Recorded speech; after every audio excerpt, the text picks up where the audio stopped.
राष्ट्रीय समाज पक्षाचे आमदार महादेव जानकर यांना कुत्रा चावल्यानंतर अँटी रेबीज लस उपलब्ध झाली नसल्याप्रकरणी आज विधानसभेत प्रश्न उपस्थित करण्यात आला होता। या प्रश्नाच्या उत्तरात आरोग्य राज्यमंत्री राम शिंदे यांनी कुत्र्याचा उल्लेख सन्माननीय कुत्रा असा केल्याने विधानसभेत एकच हास्यकल्लोळ उठला। आमदारांना चावलेल्या कुत्र्याला सन्माननीयच म्हटलं पाहिजे असं ते यावेळी म्हणाले। विधानसभा अध्यक्षांनी प्राण्यांबाबत आदराची भावना बाळगणं गैर नसल्याचं सांगत यावर कोटी केली।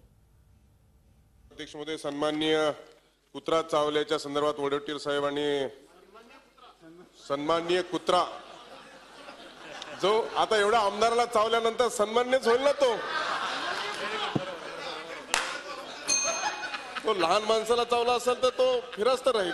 प्राणी मात्रा संबंधी अशी भावना ठेवणं गैर नाही। हा, आणि माझ्या निर्णयावर शिक्कामोर्तब अध्यक्षांनी केल्यामुळे आता प्रश्नच उद्भवत नाही।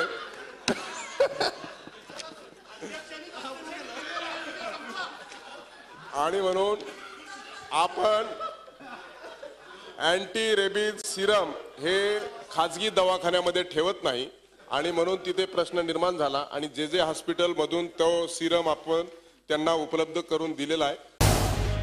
झी 24 तास रहा एक पाऊल पुढे।